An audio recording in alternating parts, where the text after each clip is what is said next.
Hello friends, welcome to SSC coaching centre. दोस्तों, आज का वीडियो बहुत ही स्पेशल होने वाला है। स्क्रीन पर क्वेश्चन लिखा हुआ है, आप समझ गए होंगे कि प्रश्न बहुत ही बढ़िया होने वाले हैं। आज 0.123 के ऊपर बार किसके बराबर है। ठीक है, आपके पास ये चार ऑप्शन है। अगर आपको ये बार वाले प्रश्न सॉल्व करना नहीं आता है तो आप हमारे इस वीडियो को पूरा अंत तक देखते रहिए। याद रहे कि किसी भी दशमलव से पहले जीरो है तो उसकी कोई वैल्यू नहीं है, लेकिन दशमलव से पहले एक दिया जाए, दो दिया जाए या तीन दे दिया जाए तो उसकी वैल्यू होती है। अगर जीरो है तो कोई वैल्यू नहीं, अगर कोई संख्या है एक दो तीन चार या कुछ भी तो उसकी वैल्यू होती है। ठीक है, वो आपको समझ में आ जाएगा, आगे बढ़ेंगे तब। अब कोई वैल्यू नहीं है इसकी तो छोड़ दो, फिर एक दो तीन यही तो संख्या है और तीनों के ऊपर बार है। तीन संख्या है, तीनों के ऊपर बार है तो बार के स्थान पे क्या आ जाता है, 9 आ जाता है। ठीक है, अगर एक ही संख्या के ऊपर 12 होता तो एक 9 आता है। यहां पे समझिएगा।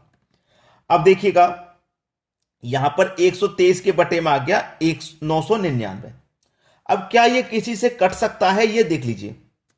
मैं कटाऊंगा इसको पहले, ये कटेगा 3 चौके 12, 3 एक कम 3, 3 से इसको कटाऊंगा 3 त्रिक्का 9, 3 त्रिक्का 9, 3 त्रिक्का 9, तीनों 9 कट गए तो 41 बट्टे 333। 41 के बटे में 333, ये आपका सही आंसर हो गया, बी ऑप्शन। ठीक है, अगर इस तरीके का प्रश्न नहीं होता, प्रश्न आपका ऐसा होता जैसे कि मैं आपको समझाऊं, एक दो तीन, केवल दो और तीन के ऊपर बार होता, एक के ऊपर नहीं होता। जब सभी के ऊपर है तो मैंने करके बता दिया। अब केवल दो के ऊपर बार होता, पहली वाली जो संख्या उसके ऊपर नहीं होता, तो कैसे करते। ठीक है, मैं बताता हूं। दो और तीन के ऊपर बार है ना, दो और तीन के ऊपर बार है, दो और तीन दो संख्याओं के ऊपर बार है ना, तो दोनों आ जाएंगे बटे में। जिसके ऊपर बार नहीं है उसको इसमें से घटा देंगे, जिसके ऊपर बार नहीं है उसका 9 नहीं आता, जिसके ऊपर बार होता है उसका तो 9 आ जाता है, जिसके ऊपर बार नहीं होता ना उसका 0 आ जाता है। 23 में से घटा दो एक तो 22 बटे में 990, ये आंसर हो जाता। अगर प्रश्न ये होता तो फिर आंसर ये होता। ठीक है, जिस संख्या के ऊपर बार है वही लिख ली हमने, जिसके ऊपर बार नहीं है उसको माइनस कर देते हैं, जिसके ऊपर बार होते हैं उतने 9 आ जाते हैं और जिसके ऊपर बार नहीं होता उसका 0 आ जाता है। अब सॉल्व कर लीजिए, अब कोई प्रॉब्लम आपको नहीं आएगी। अब देखेंगे हम अगला प्रश्न। अगला प्रश्न है 0.11 के ऊपर बार प्लस 0.22 के ऊपर बार गुने 9 किसके बराबर है। अब 0 है दशमलव से पहले तो इसकी कोई वैल्यू नहीं है, आप जानते हैं। 11 है, एक और एक दो संख्याएं दोनों के ऊपर बार हैं तो बटे में दोनों आ जाएंगे, प्लस 22 यानी कि दो संख्याएं दोनों के ऊपर बार है तो बटे में दोनों आ जाएंगे। यही प्रश्न है हमारा, और गुने 9 है। ठीक है, अब देखिए ना प्रश्न में क्या हो रहा है। 11 और 22 को जोड़ेंगे तो 33, 99 99 कैल्शियम 99 गुने कितना 9। 33 से 99 तीन बार में कटेगा और 3 से 9 तीन बार में कटेगा, तो आंसर आपका कितना आ गया भैया, 3 आ गया। पहला ऑप्शन बिल्कुल सही जवाब, आसानी से समझ में आ रहा है। अब देखेंगे अगला प्रश्न। अगला प्रश्न है यदि 18 की पावर 98 को 17 से भाग दिया जाए तो शेषफल क्या होगा। इसके लिए एक तरीका है, मैंने पहले भी बहुत बार बताया है। अगर पावर सम है तो पावर 2 लेंगे या 4 लेंगे, और यदि पावर विषम है, पावर अगर विषम है तो पावर 1 लेंगे या फिर 3 लेंगे। पावर कैसी है, सम है तो पहले 2 लेंगे, यानी कि 18 की पावर 2 लेंगे और भाग किसने से देना, 17 से। 18 की पावर 2 का मान होता भैया 324, डिवाइड देना 17 से। 17 एकम 17 कटेगा, कितना बचेगा भैया, 32 में 17 कट गया, 15 बचेगा। 15 में 4 लगा दूंगा तो हो जाएगा ये 154। भाई 15 बचा, 4 लगा दी 154, 17 से डिवाइड करना है। 17 से 9 बार में कटेगा 153, 153 कट गया।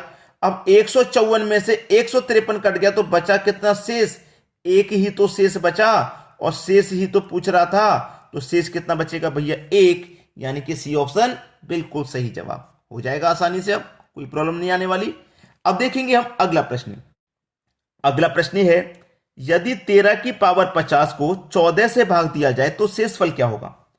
फिर से वही बात, अगर पावर सम रहेगी तो पावर 2 लेंगे या फिर 4, और यदि पावर विषम रहेगी, पावर यदि विषम रहेगी तो पावर 1 लेंगे या फिर 3। ठीक है, देखिए 13 की पावर सम है, तो सम है तो पहले पावर हमको 2 लेना है और डिवाइड करना है 14 से। ठीक है। अब 13 की पावर 2 का मान होता है 169, डिवाइड करना है 14 से, कर दो भैया। 14 से मैं कटाऊंगा, 14 एक कम 14, 2 बचेगा, 2 में 9 लगा देंगे 29, कितना बचेगा 29, 29 में 14 से डिवाइड देना है, तो 14 दूने का 28 कट जाएगा, 29 में से 28 कट गया, तो यहां पर भी तो एक शेष बचा। शेष कितना बचा भाई, यहां पर भी एक शेष बचा, तो सी ऑप्शन क्या हो जाएगा प्रश्न का सही जवाब। यह आपके प्रश्न का बिल्कुल सही जवाब है। अब देखेंगे हम अगला प्रश्न।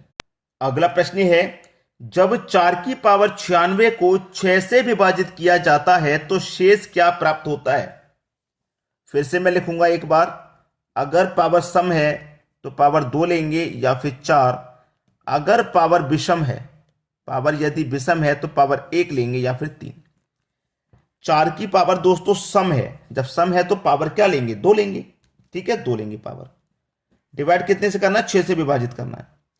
4 की पावर 2 का मान होता है 16, डिवाइड करना है 6 से, 6 दूने का 12, 16 में से कट गया 12, बचा कितना 4। अब 4 में तो भाग जाएगा नहीं, तो 4 ही आपका शेष हो गया। 4 बी ऑप्शन में दे रखा है, यही आपके प्रश्न का सही जवाब है, आंसर आ गया। अब देखेंगे अगला प्रश्न। अगला प्रश्न है, 3 की पावर 98 को 5 से भाग देने पर शेषफल प्राप्त होगा। क्या शेषफल प्राप्त होगा भाई, 3 की पावर 98, पावर सम है तो पावर पहले 2 लीजिए, भाग देना है 5 से, 3 की पावर 2 का मान 9 हो जाएगा, भाग देना है 5 से, 5 एक कम 5, 4 बचेगा शेष, इसमें भाग जाएगा नहीं, आंसर आ गया 4। डी ऑप्शन बिल्कुल सही। बताइए, मुझे तो ऐसा लगता है 4 या 5 सेकंड का ही क्वेश्चन है, उससे ज्यादा तो ये प्रश्न है नहीं।